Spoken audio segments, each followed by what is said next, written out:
മഴക്കാലമൊക്കെ അല്ലേ, മഴയൊക്കെ വന്നു തുടങ്ങി. അവിടെ ഇവിടെയൊക്കെ വെള്ളപ്പൊക്കമോ മലയിടിച്ചിലോ ഒക്കെ ആയി. നമുക്ക് എന്തായാലും ഒരു പായസം കുടിച്ചിട്ടിരിക്കാം.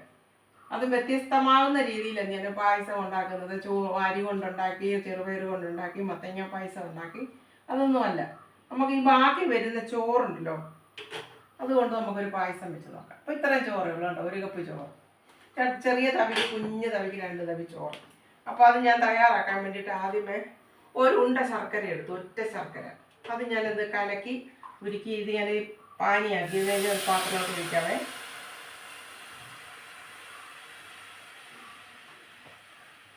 ചുമ്മാ ഒരു രസം, നമുക്കൊരു പായസം കുടിക്കണമെന്ന് തോന്നിയാൽ പെട്ടെന്ന് സേമിയ മേടിക്കാനോ അളം മേടിക്കാനോ ഒന്നും പോകണ്ട. നമുക്ക് ഈ ശർക്കരക്കകത്ത് തന്നെ തയ്യാറാക്കാം. ഇപ്പോൾ ഒഴിച്ചപ്പോൾ തന്നെ ശർക്കര ഉരുകിയതല്ല, അതുകൊണ്ട് അങ്ങനത്തെ തിളച്ചതല്ലോ അവരെ. അപ്പോൾ അതിലേക്ക് ഇത് ചോറ് ഇടുവാണേ, വെന്ത ചോറ്.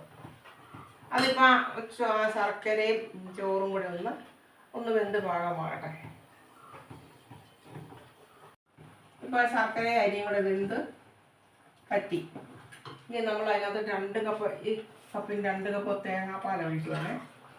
തേങ്ങാപ്പാലും കൂടെ ഒന്ന് വേണം. 1-ാം പാല് 2-ാം പാലെന്ന് അങ്ങനെയൊന്നുമില്ല. അപ്പം 2 കപ്പ് പാലാണ് ചേർക്കുന്നത്. 2 കപ്പ് പാല് ചേർക്കുമ്പോൾ 3/4 കപ്പ് ആകുമ്പോൾ നിർത്തണം. അതെന്ന് വെച്ചാൽ നമുക്കൊരു ശകലം കോൺഫ്ലവർ ഇതിനകത്ത് കലക്കി ഒഴിക്കണം, ഒരു കുറുക്കത്തിന് വേണ്ടിയിട്ട്. അപ്പോൾ നമ്മൾ ഇച്ചിരി പാല് മിച്ചം വെച്ചിട്ടുണ്ട്. അപ്പോൾ ഇനി ഈ തേങ്ങാപ്പാൽ ശർക്കരയും കൂടെ ഒന്ന് വെന്ത് വരട്ടെ. അരിയും ശർക്കരയും തേങ്ങാപ്പാലും കൂടെ വെന്ത് പറ്റി വരുന്നുണ്ട്. ഇനി നമുക്ക് ഇതിനകത്തോട്ട് 1 സ്പൂൺ കോൺഫ്ലവർ ഞാൻ കലക്കിയിരുന്നു. 1 സ്പൂൺ, ഈ സ്പൂണിൽ 1 സ്പൂൺ. ഇനി കോൺഫ്ലവർ ഇല്ലെന്ന് ഓർത്ത് വിഷമിക്കേണ്ട. അരിപ്പൊടി ഉണ്ടെങ്കിൽ 1 സ്പൂൺ അരിപ്പൊടി ഇട്ടാലും മതി. അതിൻ്റെ കൂടെ തന്നെ ഞാൻ തേങ്ങ, പായസത്തിന് ആവശ്യമുള്ള തേങ്ങ വറുക്കാൻ വെച്ചിട്ടുണ്ട്. നമുക്ക് കപ്പലണ്ടി ഒന്നും ഞാൻ ഇട്ടില്ല, എനിക്ക് തേങ്ങയാണ് ഇഷ്ടം. അതുകൊണ്ട് ഞാൻ തേങ്ങ മാത്രം ശകലം നെയ്യ് ഒഴിച്ച് വറുക്കാനായിട്ട് വെച്ചു. ഇനി നമുക്ക് കോൺഫ്ലവർ ഇതിലേക്ക് ഒഴിക്കാമേ. കോൺഫ്ലവർ ഒഴിച്ച് കഴിയുമ്പോൾ തൊട്ട് കൈവിടാതെ ഇളക്കിക്കൊണ്ടിരിക്കണം, അല്ലെങ്കിൽ ഒരു കോട്ടയാവും. ഇപ്പോൾ കുറുകി വരും. നെയ്ക്കകത്ത് വറുത്ത തേങ്ങ അങ്ങോട്ട് ഇടുവാണേ.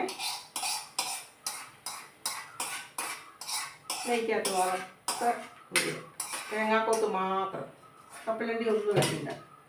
പിന്നെ അതിൻ്റെ കൂടെ ഏലക്കായും ജീരകവും പൊടിച്ചത് അതും ഒരു ശകലം ഇടും.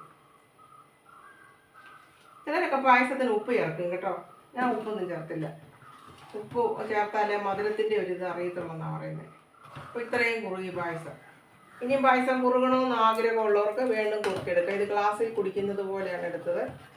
അരിപ്പായസം അല്ല, ചെറുപയർ പായസം അല്ല, ചോറ് കൊണ്ടൊരു പായസം. നമുക്കിപ്പോൾ പെട്ടെന്ന് പായസം കുടിക്കണമെന്ന് തോന്നി നമ്മൾ ഓടിപ്പോയി പായസത്തിൻ്റെ സാധനങ്ങളൊക്കെ വാങ്ങിക്കാൻ സമയം പോകത്തില്ലേ.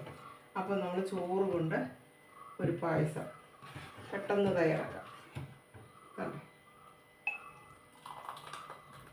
ചൂട് പായസം പ്ലേറ്റിലൊഴിച്ച് കുടിക്കുന്നവർക്ക് പ്ലേറ്റിലൊഴിച്ച് കുടിക്കാം, ഗ്ലാസ്സിലൊഴിച്ച് കുടിക്കുന്നവർക്ക് ഗ്ലാസ്സിലൊഴിച്ച് കുടിക്കാം, പ്ലേറ്റിലൊഴിച്ച് കുടിക്കുന്നവർക്ക് ഇങ്ങനെ കുടിക്കാം. പെട്ടെന്നൊരു പായസം ചോറ് കൊണ്ട് തയ്യാറാക്കാം. നിമിഷ നേരം മതിയില്ലേ.